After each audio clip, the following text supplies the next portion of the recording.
It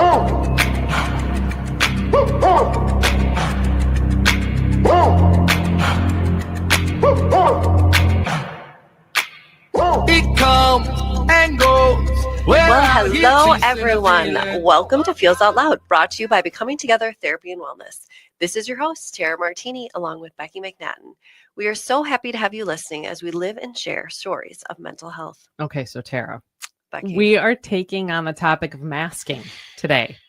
And it's an issue with a lot of layers to it. So many layers. What do you think of when you think of the word masking? Not showing our authentic self and also protecting our authentic self. Ooh, okay. I love that. The word masking, for listeners who may not know, Yes. you have a great definition, also refers to hiding or suppressing our true thoughts and emotions, representing ourselves to fit expectations of others. And we can do this consciously. We can actually have a conscious way of knowing that we're masking, or totally subconsciously as a way to fit into a moment. We read that moment or situation and seek to fit into what we think that moment needs. And we might wear different clothes or show up in a situation appearing on the outside very differently than we feel on the inside. That isn't necessarily a bad thing. This can be really great. Think of this like a job interview where we wear fancier clothes and try to exude confidence when we might feel super anxious and a total lack of capacity on the inside. So we show up different than how we authentically feel. Or maybe we're at a party that we didn't actually want to go to, and we appear chatty and engaged toward others, but maybe internally we're counting down the minutes until we don't have to be there. Yep. So we adapt our behaviors based on the environment that we're in, and that's a good thing until it isn't. And Tara, you and I talk about everything that serves disserves. Masking is conforming. It is. And conformity has a cost. It does. And I'm guessing that we have people who are listening today to us who are masking right now and already feel uncomfortable because we've said the word. And so we're with you in this because it is heavy to lift up or off the mask that we wear. I have been there myself, everyone, especially if we get used to wearing it. There can be a mental health impact of keeping it on. A huge impact. But we can feel an exposure and mental health impact of taking it off too. Well, that's the whole point, is it may feel so heavy wearing it, but the idea of taking it off is just not something you could even comprehend doing. So I will carry that weight. Yes.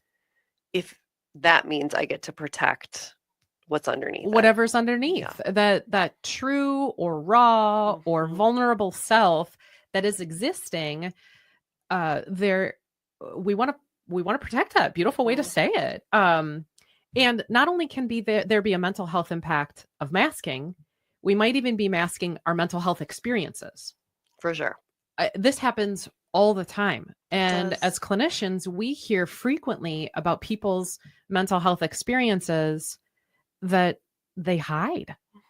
And we might hide our struggles with anxiety or depression or really any emotion. Any emotion because of what we think others will perceive. So there is a mental health impact of masking our mental health experiences. Oh, for sure. And I think it's my belief that in a solid therapy office in our practice, that our clients take off their mask every day and they set it on each of our coffee tables and they just don't have to. That's a beautiful way to put it. And I hope they feel safe enough to take it off. They might wear it at the beginning when we first meet them, but we hear so much from our clients that it feels safe, right? They feel like they can be themselves. Yeah. But how many people, right, the minute they leave our office, then put back their mask? It's something I said to Becky before we aired, and I said, oh my gosh, I love this topic so much because it applies to so many of us. So many of us. And we're going to talk through, hopefully, lots of it. Lots. Right now, we're going to take a short commercial break, but stay tuned as we dig deeper into this concept of masking. We're going to explore the function of masking, how to identify it, and what we can all do to practice being more real. Thank you for listening to Feels Out Loud. We'll be right back. All you got to do now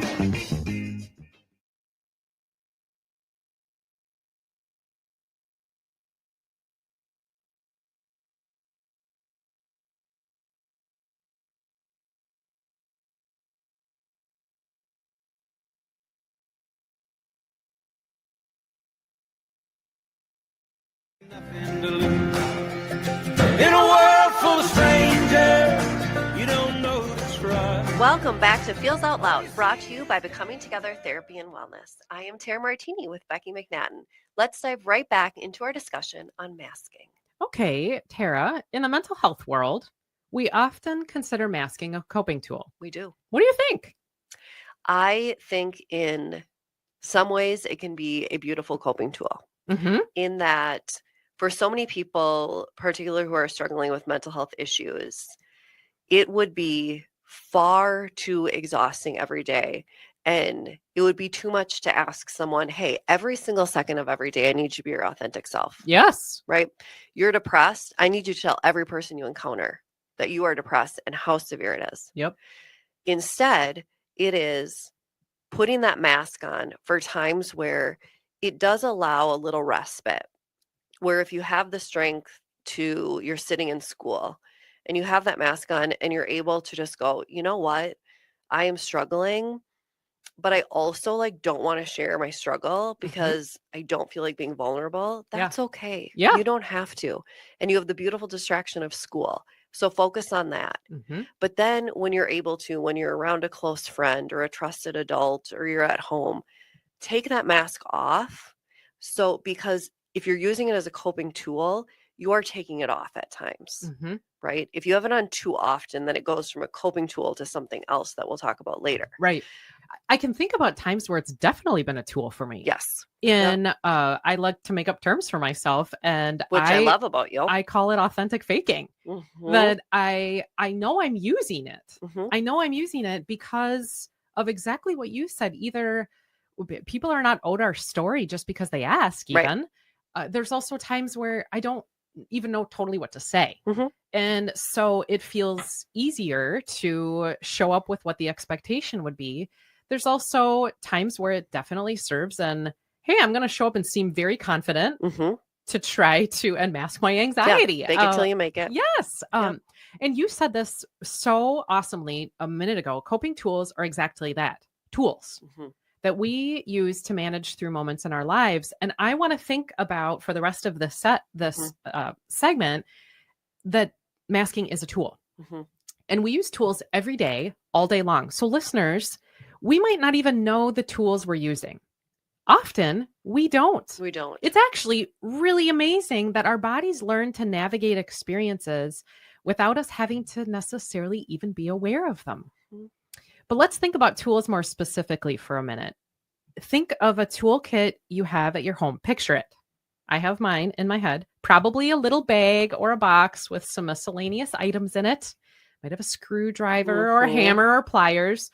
Or if you're like my house, you have an infinite number of Allen wrenches from putting together various pieces of IKEA furniture over the years. That you'll never need ever again because you get a free one every time. But you feel like you need to keep it? 100%. Because why would you throw a tool away? Why would you? So tools. Yeah. Tools. Whole bag or box of them. Yep. And maybe 1,000 Allen wrenches. They all have their place and time to be used effectively. But if we used any one of those all the time, we probably would have some challenges. Think about that. If you use any of them all the time, we would have some challenges. Consider the last time you put anything together. I did this just a couple weeks ago. What tools did you use? Did it need more than one? Probably did. Yep. And if you used the one tool the whole time, would it even worked out? Would you have been able to put the thing together? So if masking is a coping tool with life experiences, then I think it would be a pretty great tool when we need to show up for our first day on a job. Yes. Like where we can show we're 100% into that thing when we maybe don't feel it. No, but to mask the confidence is actually an incredible tool because then we may start to believe it. Yes. And then it's working. Or when we are loathing having to spend an ounce of time with a coworker who complains about everything, but need to be at a meeting with them and act professional. Great tool. Masking is a great tool. But what happens, and you kind of highlight this, when we use masking as a tool so often that it maybe starts to not be a tool? What happens to us when a tool almost becomes a framework or a perspective or a worldview? Right. We need to ask ourselves, how often am I masking? So listeners, if you are masking, it's okay. It's a tool. Mhm. I do it probably every day. Tara and I were laughing 100%. that we were saying during the commercial break, how often do you mask? Well, this morning. Yep, we're wearers of masks. But ask yourself, how often am I masking? How many areas of life am I using this tool? Mhm. How many different areas of life am I using this? And am I aware that I'm using it? Do I even know I am? Have there been times when masking has turned into more than a tool for you, Tara? Well, yes, of course. And okay, so So how did masking start to negatively impact you then? So it's that piece of, and I'll use an example that listeners are familiar with. So going back to the teaching piece, is I was starting to get burned out, like we talked about in our episode related to burnout. And I noticed, because I was wearing the mask so much to mask that sense of burnout, that I found that I was starting to lose, and it sounds very dramatic, but I was kind of becoming a shell of myself, and I was losing that authentic self. Because it's just like if you wear that mask for so long, people aren't seeing the true me. If you pretend to be someone else for so long, you forget who that self really is. It's a beautiful way to describe it, that you bring up the consequences of masking too often or too much can be super substantial, both to ourselves and then to the relationships. Because you're talking about, we don't know who we are as how we're showing up with other people. So we hide our pain, our feelings, our thoughts, and really that reality without anyone else knowing it. And so there's going to be some potential consequences. I want to talk about those. Well, and that consequence of, for the teaching part, my world was teaching for 20 years, and it was my passion. I wore the mask too long, to the point where I stepped back or stood back and thought, wow, I'm not getting any joy anymore. Why? It's not because of my students. They were my world. But I was wearing the mask so much that I was becoming very hollow, in that I wasn't soaking in that joy because I had the mask on. So it was like that roadblock.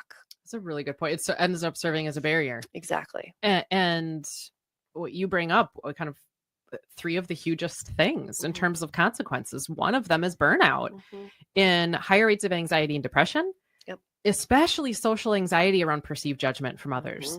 And you talk about this burnout from masking, like that. And you bring up, just, it's such a great way to describe it, that mask becomes a wall against being able to authentically immerse in a thing.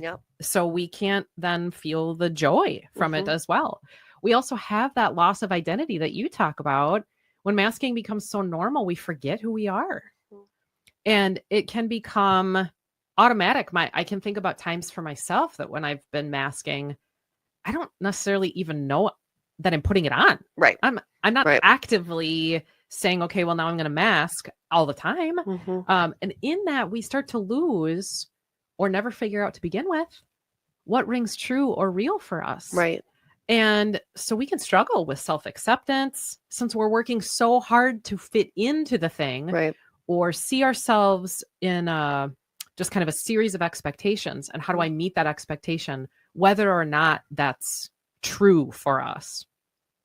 And then you talk about emotional exhaustion. So you like brought up all of them, where we feel like nobody knows who we really are. And that's tiring. Unresolved and unprocessed feelings are really exhausting to trying to pretend. And a friend of mine and I were just talking about how much energy it takes to show up differently from how we feel. Which, to your point, it's so much more exhausting to show up differently than if we showed up authentically. It totally is. And sometimes we have to do that. Correct. In order to survive and function. We have to cope through the day because we have, I don't know, we maybe had an awful morning, and we have to show up and do our job. This is where masking can be really helpful. But it takes like double energy. And we were talking about, with me and my friend, about how it was a day of being depleted for this friend. And it felt like it took this extra energy Because it did. to fake it. Mhm. And I think of myself when it feels like I'm doing everything I can to not show people what's actually happening for me. Well, because you're fighting it. Because exactly. Yeah. Exactly. Certainly consequence of masking, difficulty seeking support Mhm. or help. We have this fear of being judged, maybe misunderstood. You and I have talked about vulnerability a ton. Yep. Sometimes we stigmatize the expressions of vulnerability, but goodness, it is isolating. So isolating. And also, to your point that you made like 10 seconds ago, is when we wear the mask too long, it's that idea of, but if I reach out for help, I've worn my mask too well. So everyone's going to be Great like, point. well, you're fine. You're fine. But I'm not fine. I am Yes. dying inside. Yes. And when we don't show who we are, though, we Right. create this space between us and our people. Right. So lonely. So lonely. So it is the loneliest thing. And we might also then withdraw from that Right. and avoid As a opportunities. response. Yes. Yeah. And in thinking about this, I was pondering, how might this come across? I would guess there are times where this could show up as a relational rupture. And just last week we talked about conflict. Yep. Conflict can happen in every relationship, Mhm. but when we hide our true selves, certainly you talked about this, you're not able to engage with joy. No. We can't foster meaningful connection because we lose the ability to be us. Mhm. And that the people in our world sometimes might experience this as rejection or disinterest too. Yep. Yep. And the interesting thing is, so with using me being a little vulnerable now, with my anxiety, I have found myself, and I think I said this to your coworker, with my anxiety, I found myself, in order to cope, I'd wear a mask at work, but I also found myself pulling away from everybody. And then it kind of hit me like a few weeks ago where I was like, wow, I have not socially engaged with our crew for a while because I wasn't making those bids for connection at all.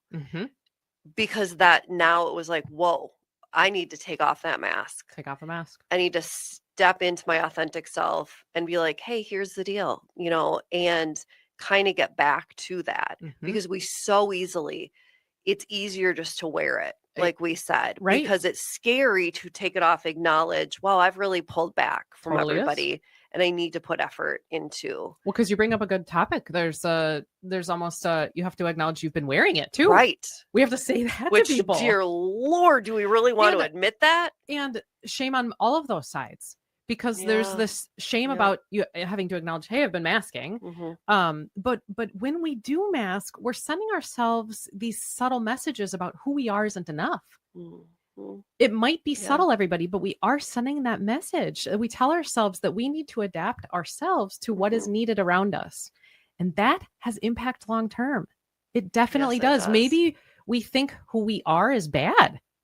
We think who we are is bad. This happens so often in grief experiences that we get ourselves believing no one could possibly want to know how we are. Right. And so we want to protect others too. Yep. That we're going to wreck someone else's day by showing up as us. Yep. We don't want to bring them down. And so, I think about, I've done this in my life so many times. Shame rules masking. Shame rules masking. And I want to talk about mental health circumstances that are prone to masking, because you talked about anxiety just now, which there are certain mental health conditions that are exacerbated by masking. Yes. But also we mask the mental health experience. Well, we 100% do. And to bring up another example that I think is so common, and I'll use myself as an example, because I think it's common among clients, any client in any therapy office, is we mask. So we're going to go over the first one with anxiety, right? So people might want to try and appear composed or confident to mask the physical signs of distress, the trembling, the sweating hands. Well, a lot of times with anxiety, for people who have lived that experience, you can have panic attacks or anxiety attacks. And those are very real things. Yep. Well, when you look at really just like in the simplest of terms, those attacks come on because you're holding all of that within your body, and eventually it has no place to go. Well, when does this happen most often? When you've been wearing your mask for so long and you've been doing a darn good job of it. Yeah. Yes. I remember I had been wearing my mask all proud. I was at my daughter's soccer game, and I appeared great to people. And it had been like a month. And I'm sitting on the sidelines, and all of a sudden, out of nowhere, and I've got my mask on, and it is tight and firm, and we are good. And all of a sudden, my leg starts trembling. And I'm like, no, it's the start of a panic attack. And it increases. And then I started to have a pseudo seizure. So I leave, and I think, oh my gosh. And again, it's because I never took the time to take off my mask. Yeah. I never took the time to allow my body to release that anxiety. Yeah. Because you're talking about pent up feels here. Absolutely. And those physical symptoms. So I say to clients all the time, when you need to feel the feels, release it. Yep. Let your body feel it, because what happens then if you don't is it just grows within you. Right. And depression is another one of these. Yeah, that'd be the next one. That people may mask their sadness as possibly experienced by others as burdensome. We all, I think, do this. Yes. When my feels are going to burden you or impact you negatively in some way. So I'm going to just show up as happy, upbeat to hide this internal distress. And if it's a coping strategy, that sometimes we need to do that. Yeah. It also, though, is, to your point, this is energy that needs a release. It may come through in moments we didn't expect, when we aren't giving it space to be released. And post-traumatic stress disorder is another one. I mean, huge. People might want to mask being affected by activating moments. They might not want to bring that up to people. That is, reminders of trauma are very vulnerable, and suppressing emotions connected to any of it might show up like you're just trying to soar above the fray. Yep. And the triggering moments, unfortunately, with post-traumatic stress disorder or PTSD can come at the most random, inopportune times, which is the scary part too. So that's why you will, rather than taking the mask off with PTSD in intervals, you will just learn to wear it all the time, because you don't know when that trigger will happen, when that grief moment will happen. Yep. And prolonged grief, you just mentioned the word grief. Prolonged grief is another one that people may mask more often. They may appear, another one, as happy-go-lucky, unbothered, maybe even joyful when they are in deep pain. And I've noticed that masking in this experience might look like humor.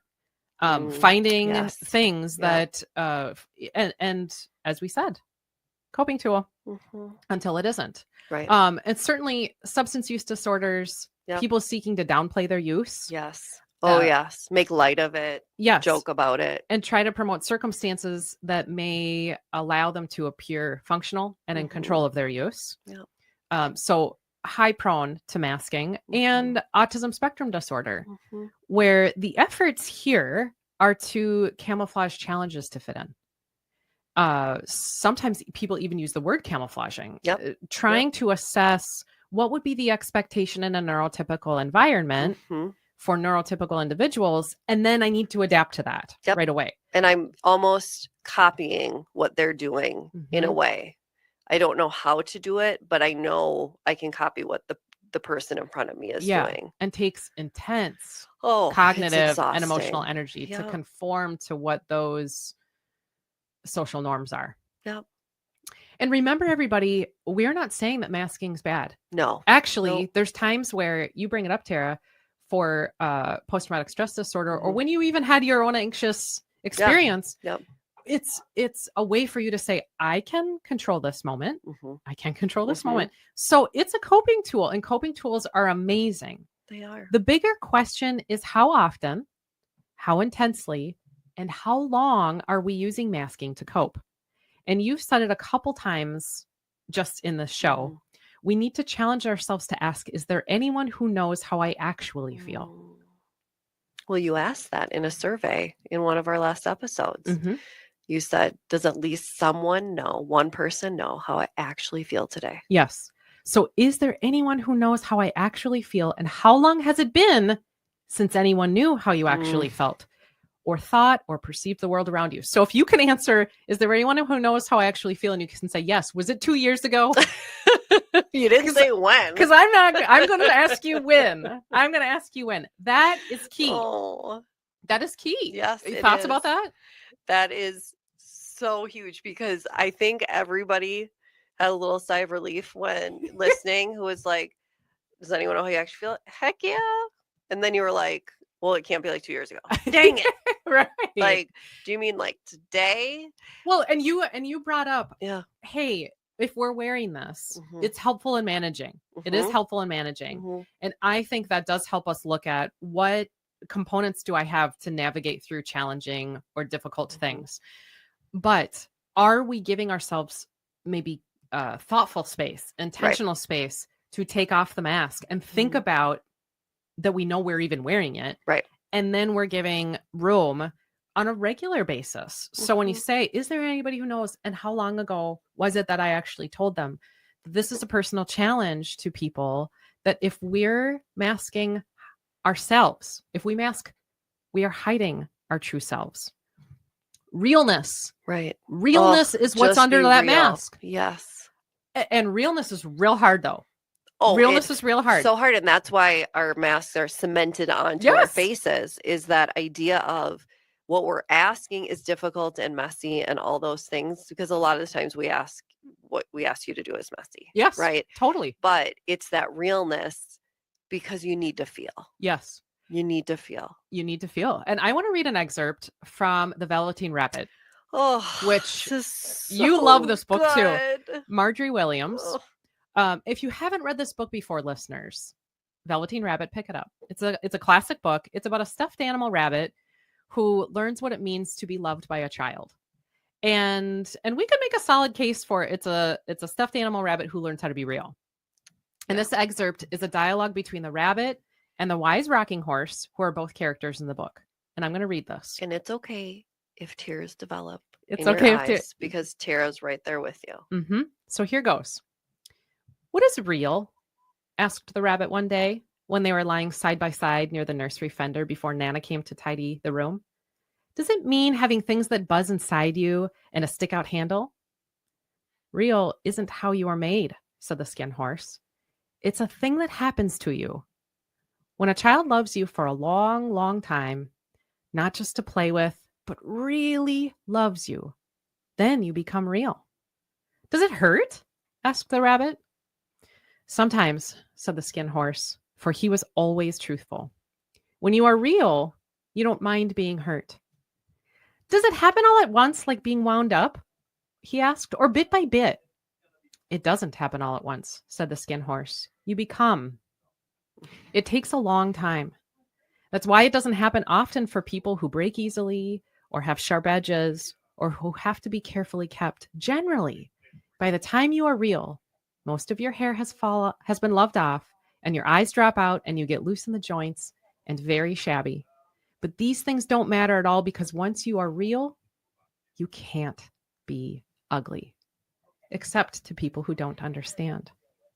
And that is the end of the excerpt. But I want to read that last quote one more time. Hear me, everybody. You become. It takes a long time. That's why it doesn't happen often to people who break easily or have sharp edges or who have to be carefully kept. Generally, by the time you are real, most of your hair has been loved off and your eyes drop out and you get loose in the joints and very shabby. But these things don't matter at all, because once you are real, you can't be ugly, except to people who don't understand. Tara, what do you think? I love that quote so much. I also think the fact that it talks about becoming, which is so your practice, becoming together. And that idea of what it means to be real. What it means to be real is taking off all the things that make someone or something beautiful. And it's revealing what's within that. Yeah. It's the raw. It's the messy, Mhm. all the things. That true self. Well, I love that in this book, in The Velveteen Yeah. Rabbit, it basically says real looks ugly, Yes, it does. but it ain't. But it's not. It's not. It's It how we is- perceive those things. It Yes. means that you have been through, Yep. and there's a recognition of what has been experienced matches the outside. And it is so, and I don't ever, this is not a criticism to people. It is very easy to choose to not do the work. Mhm.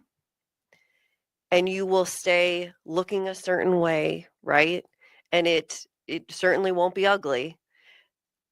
But if you do the work, and it takes a lot of time, do the work to be authentic. Mhm. Yes, like it said, your hair will fall off. You might be shaggy, loose around the edges, all those things. Mhm. But you will be so authentic and so beautiful Mhm. because that's your truest form of yourself. And Yeah. it is not easy to do. Yep. And so to say to someone, hey, do you want to do the work? And it's going to be really, really hard. Mhm. And you are going to look real different in the end of it. And you're Mhm. going to be worn down. Yep. But I will tell you, it will be so worth it because you will have loved Mm. and been loved to a degree that is indescribable. Mhm. Yeah, I mean, listeners, believe me, Tara and I hear you. Mhm. We live there too. Yeah. We live there too. And we're calling ourselves out today in masking just as much as we're talking about this with anybody else. Mhm. I feel like the wise horse in the story challenges us all to be real, and that process of being is just that. Mhm. It's full of challenges, even when it might be experienced as ugly. Mhm. Except that ugliness is so flippin' beautiful. Oh my God, it so is. Because it's true. Mhm. It isn't pretty or perfect or put together, Yeah. but it's something so much bigger than the opposite of any of those words. Yep. It's bigger than the opposite of those words. So let's think about masking as a coping tool and how and when to use it. Yes. I call this the 5 steps to deciding to mask. Ooh, love steps. that. So it is a coping tool. So it doesn't mean that you're not being real if you're Right. using this. It means that you are understanding what you need in a Mhm. moment to navigate through. Think about this.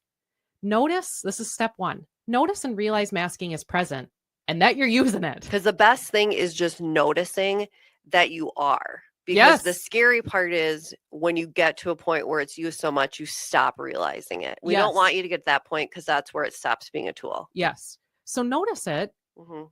Acknowledge the purpose of it. That's Yep. step 2. Acknowledge the purpose of it. Look around you. Assess where you're at and say, oh, I get why I'd be masking right now. Mhm. And that could be, I'm having a really huge feel and it is not going to be, I don't want to show it right now. Right. For whatever that is, but acknowledge the purpose of it. And step 3, identify what your real self feels, thinks, needs, or wants. Mm, So notice the inside. You've yeah. noticed the outside. You know you're wearing the mask. You understand the purpose of it. Think about the inside. Mhm. And then step 4, think for a moment. Ask yourself the question, does this help me right now? Does masking help me right now? And it might be different from what you're thinking internally or feeling Right. internally, but you're going to say, if you say yes, be compassionate, which is step 5. Be compassionate about your decision and tell yourself that you will process the real feel in a safe space when you can. Yep. Realness isn't relegated then. It is honored. I love that. Can you say that last part again? Realness isn't relegated, everybody. It is honored. It is. It's given its true space then. If Mhm. you've said, I notice that I'm using the mask, I've acknowledged the purpose of it, I know what I feel actually. Mhm. It helps me though to navigate this moment, to Yep. use the mask. Yep. I'm going to be kind to myself that I'm doing it. And I promise I will process this. Mhm. Could be by ourselves, could be with a person. Yep. We are then saying realness is sacred. It Mhm. gets space to be honored. And the more you do this and take these 5 steps, the easier it's going to become, Mhm. right? Because the first time it's going to be clunky. You're Mhm. like, what did Becky say? Number Mhm. 1, notice. And it will just be natural. Mm-hmm. So now what do we do about how do we take this mask off? I know. Well, I mean, because tell us clearly some. I have a trouble Yeah, of tell us taking some. it off. How to take? Okay, yeah, Yeah. how to take off the mask Yeah. because you have it on. Yeah. You've assessed and done the 5 steps and said makes sense. Mhm. I will process this later. But Yep. then how do I take it off? Yeah. So one thing, journal and self-reflect, particularly for people that have a hard time verbalizing it. Mhm. Another thing I would add to the journaling piece is, if you don't like to express through words, is the drawing piece. Great idea. Just doodle. Whatever you need to do is going to reveal something about your emotions. Also, think about who you are, your choices, and what is authentic to you. And this part is so scary because sometimes what is authentic and right to you Mhm. is going against the norm of the other humans around you. Mhm. And you can think about this anytime. You Absolutely. could be driving, you could be Yep. sitting anywhere, Yep. and you don't even have to share it out loud. But if No. you know it, you Yep. know it. And be true to that. Yep. Right? And stick to what is authentic to you and just reflect on your choices. Another one is just practicing acknowledging to yourself how you feel and think about things that don't feel good. Oh, good point. So often we think about, well, what makes me feel good? Therefore, I'm going to do those things. Mhm. But what if we looked at the opposite and thought, what are the things that don't make me feel good? And then how can I avoid feeling that way? Or how can I choose differently Yeah. so that I don't? Well, you bring up that's such a great strategy because considering maybe setting the boundaries around things that don't feel good. And we love boundaries. When we know that if we've identified that they don't feel good, things that might require significant amounts of masking, do I need to do them? Can I set a Yes. boundary around it? Yep. Challenging ourselves to share with even one person in our Mhm. world. Yep. Ask that question of is there anyone who knows how I actually feel? Challenge yourself to share it and share maybe personal experiences if you haven't done this very much Mhm. that feel a little less intense. Yes. We don't Yeah. have to start with the most significant emotions. No. We don't have to start if there's a mental health issue that Right. you feel you're masking. You don't have to start with the most intense example. Mhm. I always think of it like, I'll talk to clients about like digging a hole. The minute you start shoveling, you don't go from 0 to 3 feet in 2 seconds. Yeah, good point. You start and you take off the pretty layer of grass, where, because I talk about life is messy, right? Mhm. So it's like, ooh, you take that pretty layer off and you're like, oh God, but you did it, Mhm. right? And now you've hit that first layer. And then over time you can get deeper. Totally. And be kind to yourself, practice compassion Mhm. about that because it does take time. Yeah. It totally and does energy. take time. Yep. I think about reclaiming something you hide as unique to you. This is hard to do I know, because but if we it's mask so it, amazing. if you say, okay, wow, that thing that I try to not show anybody about me Mhm. makes me quirky, It does. makes me quirky, makes Yep. me an individual, and own it from a space of that's your uniqueness. Yep. And that uniqueness is beautiful. Totally, it's real. It's so real. And I think about the phrase, I'm fine. We never use that phrase. I haven't in the last 8 seconds. If you said 8 days, I was gonna call you Yeah, out and be like, no way. liar. No, 8 seconds. Avoid saying any go-to phrase around things like I'm fine. Mhm. So try to match more of how you feel with something to say. And we talked about that in the episode about the how are you? Yes. Right? Try and match. Yes. And so it doesn't mean you have to full in share Mhm. exactly what's happening for you, but is there a way to not have it conflict so much that if you aren't fully fine, Yep. What's a way to convey that? Mhm. And how would you say you do that, Tara? Taking my mask off. Yeah. Like I said, I need to do it more. When I've worn it too long and I become very aware of it, the first step I do to increase my chance that I'm going to take it off, because it's hard, is I go to a safe place or safe person, because then I know I'm more likely to do it. I mean, know who your people are Yep. and build those relationships. So much to think about here. So much. It's been a great discussion. We're headed to a commercial break, but when we come back, we're going to talk through all of your questions about masking. Feels Out Loud is going to be here to process your questions and thoughts in just a moment. You'll find yourself. You gotta find the people.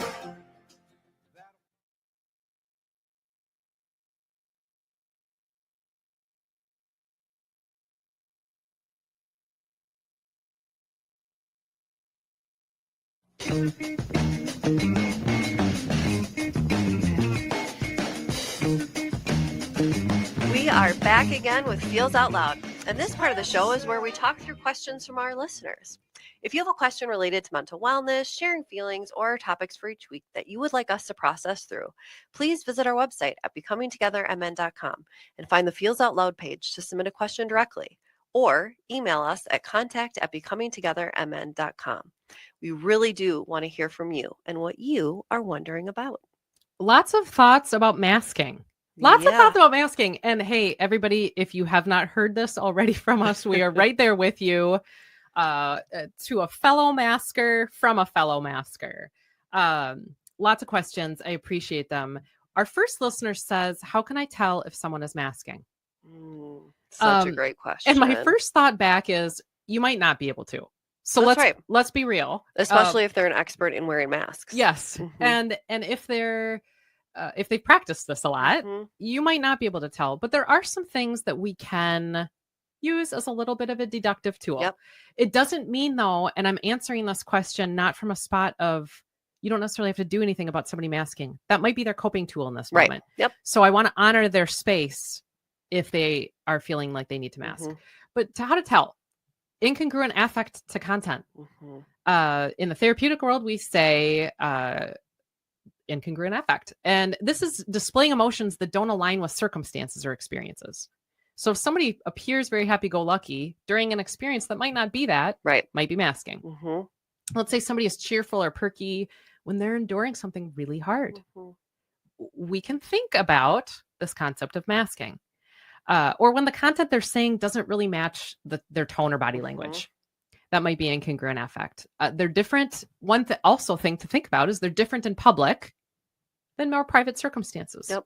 They're showing up differently in different spots. I think of with the incongruent affect, I think a common one is laughing when they're describing something or laughing when certain content is discussed. Good point. They don't think it's funny. Yep. Right. And if the last one I would say is big shifts in body language that are sudden. So somebody goes from seemingly very outgoing to withdrawn. Yep. That might be I was masking and all of a sudden I'm not able to, kind of to your anxiety example. Oh my gosh, it fell off for a second. Yes. Right? Yes. Second listener asks us a question, Tara, of is there a way to not mask but also not fully share what we're feeling? Maybe they're talking about like, do I have like a half a mask? Yeah. Ooh, like the ones at masquerade balls where people, I guess, don't know who it is, but you can clearly tell who it is. Yeah. I kind of like that idea of you're revealing a piece of who you are, but not your whole self. I think there is a way. The first thought that I had was an intensity scale of, is there a way, as you and I just said in the last segment, to more match your inside experience, what's real for you, without maybe saying all of it? So is there a way to think about it's not none or everything, right? But can I share at a 5 out of 10? Yep. Or a 6 out of 10, or even a 2? Yep. So to this listener, is there a way to not mask, but also not fully share? Of course there is, because if we expand the way we even think about how we might describe it, what are the other words you might use that don't say fully what it is? Right. To my point of authentic faking, what aspect of what's real for you do you feel comfortable showing? That's a great way to look at it. And now, as far as creating a visual in your mind, if you look at it as a full mask and one that's heavier, and then if you're working toward the messiness, like in Velveteen Rabbit, then maybe it does switch from a physical mask where it's just over your eyes with your little stick, which is so much easier to remove and put back. Yes. Oh my gosh. We came up with a new metaphor. Yep. I love metaphors.